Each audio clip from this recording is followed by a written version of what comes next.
अस्सलाम वालेकुम। आज हमारा टॉपिक ये है कि डेटा टाइप्स क्या होती हैं किसी भी प्रोग्रामिंग लैंग्वेज में। स्पेसिफिकली हम बात करने लगे हैं सी प्लस प्लस में। सो ये फर्स्ट टॉपिक है हमारे कोर्स आउटलाइन के अकॉर्डिंग कि हमें ये पता होना चाहिए कि डेटा टाइप्स क्या होती हैं। तो जो बेसिक डेटा टाइप्स हैं जी वो इंटीजर, फ्लोट और इसके अलावा स्ट्रिंग है और करैक्टर है। ये चार यहाँ पे मेंशन किया हुआ है। हम इनको डिस्कस करते हैं कि ये क्या है। इंटीजर डेटा टाइप जो है जिसके लिए हम कीवर्ड यूज़ करने वाले हैं INT, वो यूज़ होता है नंबर्स के लिए जो आपके होल नंबर्स होते हैं। अगर हमने कोई भी किसी स्टूडेंट की एज को स्टोर करवाना है, उसके मार्क्स को स्टोर करवाना है, तो हम फिर क्या यूज़ कर रहे होंगे, हम इंट डेटा टाइप को यूज़ कर रहे होंगे जो इंटीजर है, इंटीजर नंबर्स के लिए। इसके बाद है आशारिया वाले नंबर जो होते हैं जिनमें पॉइंट आ रहा होता है, डेसिमल पार्ट आ रहा होता है जिनका, उनके लिए हम कौन सी डेटा टाइप यूज़ करेंगे, वो होगी फ्लोट, FLOAT फ्लोट। और इसको हम फ्लोटिंग पॉइंट नंबर भी बोलते हैं। फ्लोटिंग पॉइंट नंबर्स के लिए हम क्या यूज़ करेंगे, फ्लोट को यूज़ करेंगे। इसके बाद सिंगल करैक्टर जो हम सिंगल कोटेशन में मेंशन करना चाहेंगे, जैसे कि किसी का ग्रेड हो गया उसके लिए, या कोई स्पेसिफिक सिंबल हो गया, उसके लिए हम चार डेटा टाइप यूज़ करेंगे, CHAR 4, और उसको ऐसे सिंगल कोटेशन में लिखा जाएगा। जैसे सिंगल करैक्टर आएगा सिंगल कोटेशन में। उसके बाद डबल कोटेशन में आप कुछ भी पास करना चाहते हैं, किसी का नेम है, कोई वैल्यू है, कोई मैसेज है, उसके लिए हम डेटा टाइप यूज़ करने वाले हैं स्ट्रिंग, STRING स्ट्रिंग, और इसको ऐसे डबल कोटेशन में मेंशन किया जाता है। मैं ये लिंक भी शेयर कर दूंगा, आप देख लीजिएगा, ऐसे डबल कोटेशन में। तो ये चार बेसिक डेटा टाइप हैं, इंट, फ्लोट, चार एंड स्ट्रिंग। तो हम इनको अपने प्रोग्राम में यूज़ करके देखते हैं कैसे यूज़ किया जाएगा। सो ये मेरे पास लिंक है जहाँ पे मैं कोड रन कर सकता हूँ। फर्स्ट स्टेटमेंट आ गई, हैश इंक्लूड IO स्ट्रीम। इसके बाद सेकंड स्टेटमेंट आ गई, using name space STD। Then int main, यहाँ से हमारा मेन प्रोग्राम स्टार्ट होता है और कर्ली ब्रैकेट स्टार्ट होगी, और यहाँ पे इस जगह पे ये हमारा बॉडी ऑफ प्रोग्राम है जहाँ पे हम हमारा कोड करेंगे। अगर मैंने किसी स्टूडेंट की एज को स्टोर करवाना है तो मैं लिखूंगा INT इंट, क्योंकि मुझे पता है, हमने ये बात डिस्कस कर ली कि होल नंबर्स के लिए हम क्या यूज़ करने वाले हैं, INT यूज़ करने वाले हैं।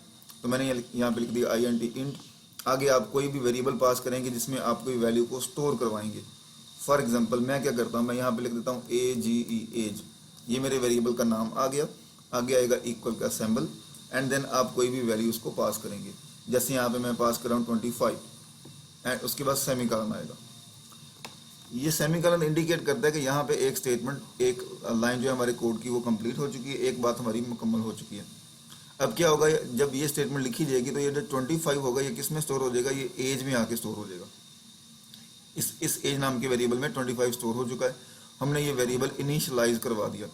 याद रखिएगा, जब हम वेरिएबल को उसका नाम और उसकी जो वैल्यू होती है वो असाइन कर देते होते हैं, तो वो प्रोसेस क्या कहलाता है, इनिशियलाइजेशन का प्रोसेस कहलाता है। अच्छा जी, एक वेरिएबल हमने इनिशियलाइज करवा लिया। अब इसी तरह से मैं क्या चाहता हूँ, मैं एवरेज को स्टोर करवाना चाहता हूँ या CGPA को स्टोर करवाना चाहता हूँ। मैं लिखूंगा FLOAT फ्लॉट, क्योंकि हमने ये बात पढ़ ली कि ऐसे नंबर्स जिनमें आशारिया आ रहा होगा उसके लिए हम फ्लॉट यूज़ करने वाले हैं। तो यहाँ पे लिखा फ्लॉट, मैं यहाँ पे लिख देता हूँ AVG is equal to, let's say मैं यहाँ पे लिख देता हूँ 9.99 एंड देन सेमीकोलन। तो अब क्या हो गया, AVG नाम के वेरिएबल में 9.99 स्टोर हो चुका है। इसी तरह से मैं यहाँ पे ग्रेड को स्टोर करवाना चाहता हूँ, तो हमें पता है कि ग्रेड एक सिंगल लेटर होता है, जैसे यहाँ पे ये D मेंशन है, तो उसके लिए हम डेटा टाइप यूज़ करने वाले हैं CHAR 4। मैं यहाँ पे लिखता हूँ CHAR 4 और यहाँ पे लिख देता हूँ GRADE, grade is equal to का सिंबल आएगा एंड सिंगल कोटेशन आएंगे, डबल कोटेशन नहीं आएंगे, सिंगल कोटेशन आएंगे। और यहाँ पे मैं पास कर देता हूँ A, कि स्टूडेंट का जो ग्रेड है वो A है, एंड देन सेमीकोलन आ जाएगा। इसके बाद मैं नेम स्टोर करवाना चाहता हूँ, तो उसके लिए हमें पता है कि अगर हमने मल्टीपल करैक्टर्स को स्टोर करवाना है, जैसे यहाँ पे ये देखिए मल्टीपल करैक्टर स्टोर हो रहे हैं, उसके लिए हम डेटा टाइप यूज़ करने वाले हैं स्ट्रिंग।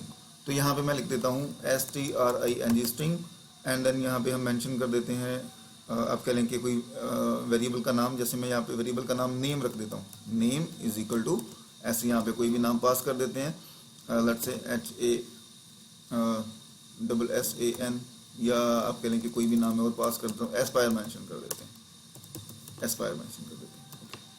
सो यहाँ पे क्या हो गया, यहाँ पे एस्पायर स्टोर हो गया नेम नाम के वेरिएबल में। अब हमारे पास 4 वेरिएबल्स हैं, एक इंटीजर, एक फ्लोट, एक कैरेक्टर और एक स्ट्रिंग। अब हम इनकी वैल्यूज को कंप्यूटर की स्क्रीन पे प्रिंट करवाना चाहते हैं। C++ लैंग्वेज में वैल्यूज को स्क्रीन पे प्रिंट करवाने के लिए जो स्टेटमेंट यूज की जाती है वो है COUT। COUT स्मॉल केस में आएगा, COUT ऐसे, और इसके आगे 2 दफ़ा ये आप कह लें कि लेस देन का ब्रैकेट आएगा, जो 2 दफ़ा लिखा जाएगा ऐसे, और इसको हम बोलते हैं इंसर्शन ब्रैकेट्स। यहाँ पे इसके बाद आपके वेरिएबल का नाम। अब इस लाइन में हमने वेरिएबल का नाम क्या रखा हुआ है, एज। मैं यहाँ पे लिखता हूँ AGE एज, एंड देन मैं लगाता हूँ 2 दफ़ा फिर ये ब्रैकेट, और इसके बाद मैं ENDL लिख देता हूँ और उसके बाद सेमीकोलन लगा देता हूँ। ये ENDL क्या करेगा, हर दफ़ा स्टेटमेंट को नेक्स्ट लाइन पे एग्जीक्यूट करवाएगा। अगर हम इसको नहीं लगाएंगे तो भी देखते हैं कि क्या होगा, पहले हम ये देख लेते हैं। एज प्रिंट हो जाएगा, इसके बाद मैं यहाँ पे लिखता हूँ COUT AVG, then COUT grade, then COUT, इसके बाद यहाँ पे आ जाएगा। सो हमने ये वेरिएबल के नेम्स लिखे हैं, वेरिएबल्स के नेम लिखे हैं, और हमने COUT स्टेटमेंट को यूज़ करते हुए इनको प्रिंट करवा दिया है। सो हम कोड को रन करते हैं तो आपने देखा कि आउटपुट आ रहा है, यहाँ पे आ रहा है 25, इसके बाद 9.99, उसके बाद A और उसके बाद एस्पायर। बट ये सारे एक ही लाइन में आ रहे हैं बिकॉज हमने यहाँ पे हर स्टेटमेंट के एंड पे ENDL को यूज़ नहीं किया था। अगर हम यूज़ करेंगे ENDL इस तरह से एंड ऑफ लाइन, यहाँ पर भी यूज़ कर लेते हैं एंड ऑफ लाइन, और यहाँ पर भी, और यहाँ पर भी। तो अब कोड को रन करते हैं। अब आप देखेंगे कि हर स्टेटमेंट जो है वो नेक्स्ट लाइन पे एग्जीक्यूट हो रही होगी। जैसे 25 आ गया, 9.99 आ गया, उसके बाद A आ गया और उसके बाद एस्पायर आ गया। तो ये एक बेसिक लेक्चर था जिसमें हमने ये सीखा कि डिफरेंट डेटा टाइप्स कौन कौन सी हैं, और हम वेरिएबल्स को कैसे इनिशियलाइज करवा सकते हैं, और उसके बाद उनकी वैल्यूज़ को कैसे हम कंप्यूटर की स्क्रीन पे प्रिंट करवा सकते हैं।